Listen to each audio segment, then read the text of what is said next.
Good morning students. In today's session we are going to handle module 2 in electromagnetic field theory. Under that the first subdivision what we are going to see is energy and potential. In this we are going to cover energy expended in moving a point charge in an electric field, and next topic what we are going to handle is line integral. First, energy expended in moving a point charge in an electric field. For this, first we should understand when you have two charges, what will be the nature of force exerted in between them. What is meant by an electric field intensity? So consider 2 points A, B. Here you have a point charge Q and small q. When we will experience a force of attraction or force of repulsion in between these two charges depending upon the polarity of the charge. If it is going to be the like charge, then we'll get force of repulsion. Like charges repel each other, and if you have an unlike charge, if the polarity of the two charges is going to be plus or minus, then we are going to experience as a force of attraction. Then this force of attraction or the force of repulsion can be experienced only when you have two charges or two or more than two charges. When you have only one charge, it is not possible for us to experience the force of attraction or force of repulsion. Therefore, a test charge is required to experience a force of attraction or force of repulsion. When two charges are available, there exists a force. That force is directly proportional to the charge on each object and inversely proportional to square of the distance between them. This particular formula is according to Coulomb's law. Now, when after experiencing the force between the two charges according to Coulomb's law, when you are considering one charge to be your test charge, the force acting on when we consider one charge to be the test charge, for example, if we consider Q to be the test charge, when two charges are available, there will be a force of attraction or force of repulsion. This force acting on this unit positive test charge is going to exhibit an electric field intensity E, which we can write it as E is equal to Q divided by 4 pi epsilon R square. So this is going to be the formula for your electric field intensity. Now, if you wanted to move the test charge against this electric field intensity, if I wanted to move the test charge, some amount of work or some amount of energy need to be done. Energy is nothing but the capacity to do work. Here, the electric field intensity was defined as the force on a unit test charge at that point where we wish to find the value of your electric field intensity. It is nothing but force acting on unit positive test charge is going to be your electric field intensity. To move the test charge against the electric field, we have to exert force equal and opposite in magnitude that are exerted by the field. When you have two charges, you consider the direction of the wind to be in this direction. If a man wants to move in the direction of the wind, then the work done by him will be equal to 0. Suppose if a man wants to move opposite to the direction of the wind, then he has to do some work. That is, he has to apply some equal and opposite force towards the force which is already exhibiting. That is the point, it is explained over here. Next, to move the charge in the direction of the electric field, our energy expenditure turns out to be negative, because when you wanted to move along the direction of your electric field, then the energy expenditure will be negative or it will be equal to 0.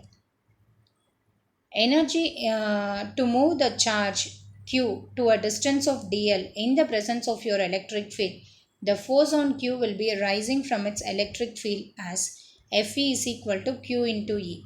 We know that force on unit positive test charge is going to be your electric field intensity E, where we can write Fe force exerted is going to be Q into E. If I wanted to apply an equal and opposite amount of force, then F is equal to minus QE. So here the component of this force is in the direction of your DL. So we can write it as FEL is equal to FE into AL, which is equal to Q into E into AL. AL is nothing but the unit vector in the direction of your distance vector DL. The force that we apply must be equal and opposite to the force exerted by the field. Hence, we can write F applied force is equal to minus Q into E dot AL. Minus sign represents we are going to apply a equal and opposite amount of force that has been exerted prior. Differential amount of work done by the external source to Q is given as dW equal to minus Q E dot AL is your unit vector and D is going to be your distance vector. You can write the unit vector AL vector as DL dot product with AL.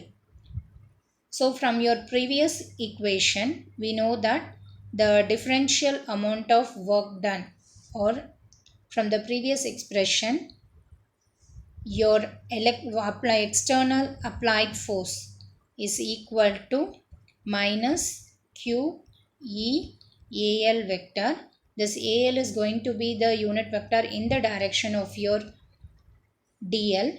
Therefore, AL vector is replaced as DL dot AL. In the same way, the same thing it has been replaced in the differential amount of work done equation, where dW is equal to minus Q E AL dot DL, which is equal to minus Q E AL dot DL is nothing but your differential unit vector DL. If E and L are going to be perpendicular, then the differential amount of work done will be equal to 0. Therefore, we can write the equation dW is equal to 0 if E and L are going to be perpendicular. The work required to move the charge to a finite distance is determined by its integration. Suppose here I wanted to move the charge from one distance to other distance. For example, consider this is going to be my point A, where I am having a point charge Q.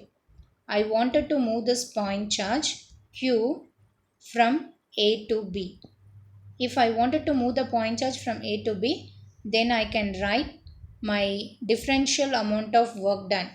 This differential amount of work done, from this, if we write W is equal to minus Q into integration into DL, where integration stands between your starting limit and end limit. Here the starting limit is going to be A and the end limit is going to be B. Therefore, the differential amount of work done can be written as differential amount of work done can be written as minus Q integration. If we wanted to move the charge from A to B, the limit is from A to B, E dot DL. Suppose if the point charge has to be moved from point B to A, then we can write the amount of work done is equal to minus Q integration between the limit B to A E dot DL. This is going to be the differential amount of work done. The work required to move the charge to a finite distance is determined by its integration. Initial value from where it is going to start and where it is going to reach. Integration dW.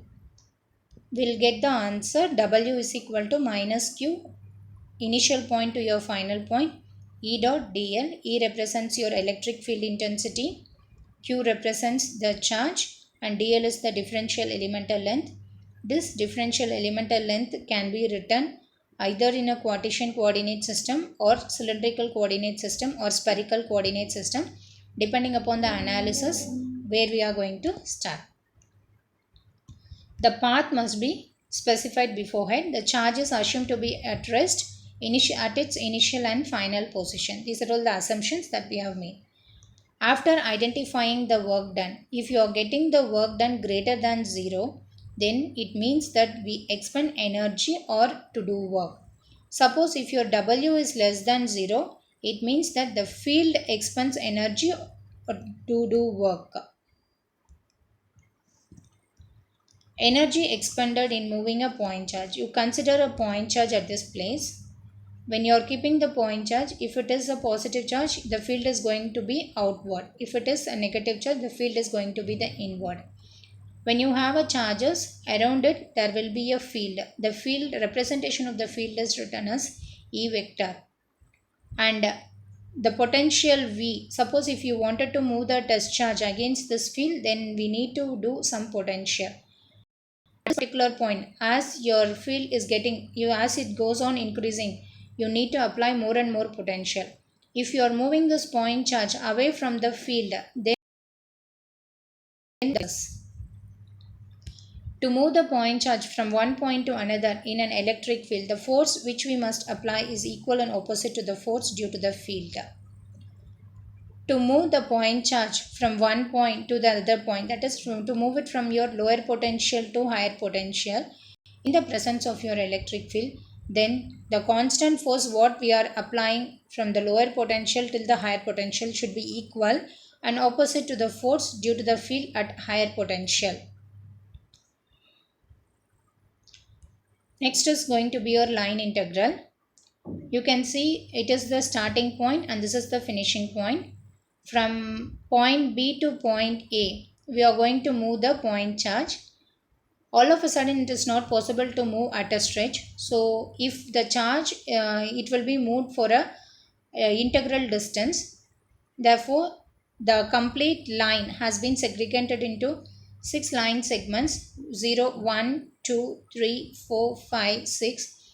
Initially, the point will be moving it from point B to delta L1. Then from delta L1 to delta L2, delta L2 to delta L3. Likewise, it will start to move from point B and it will reach us the point A. It is going to be your destination. The integral expression of your previous equation is an example of your line integral taking the form of your integral as a prescribed path. From the previous equation means we know that W is equal to minus Q integration E dot dl. So this is going to be your line integral.